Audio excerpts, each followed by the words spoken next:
அதே போல யாழ்ப்பாணத்திலே இருந்து தமிழ்நாட்டுக்கு வந்த யாழ்ப்பாணத்தினுடைய ஆறுமுக நாவலர் 1822 1879 வரை கடந்த ஆண்டு யாழ்ப்பாணத்துக்கு நாங்கள் சென்றபோது அவருடைய இல்லம் எங்கே இருக்கிறது என்று தேடி போய் பார்த்தோம்.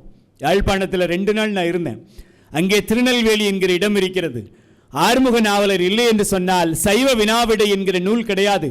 தொல்காப்பியம் தமிழர்களினுடைய சொத்து என்று சொல்லக்கூடிய அளவுக்கு ஒல்காப்புகள் பெற்ற தொல்காப்பியம், எழுத்ததிகாரம், சொல்லதிகாரம், பொருளதிகாரம் என்று சொல்லப்படுகிற எல்லா இலக்கண நூல்களும் இலக்கியத்திற்கான இலக்கண நூல்களாக இருக்கும்போது தொல்காப்பியம் என்கிற ஒரே ஒரு நூல் மட்டும்தான் தமிழர்களினுடைய வாழ்வியலுக்கு இலக்கணம் வகுத்த நூல்.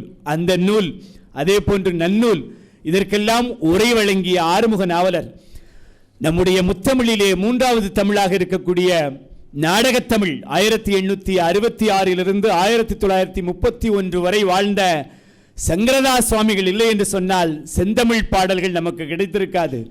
வித்துவ பாலசபா என்று சொல்லப்படுகிற அந்த சபையை உருவாக்கி அறம் சார்ந்த கருத்துக்களை, கடவுள் சார்ந்த கருத்துக்களை எல்லாம் நாடகமாக தந்த அவர் பரிதிமாற் கலைஞர்.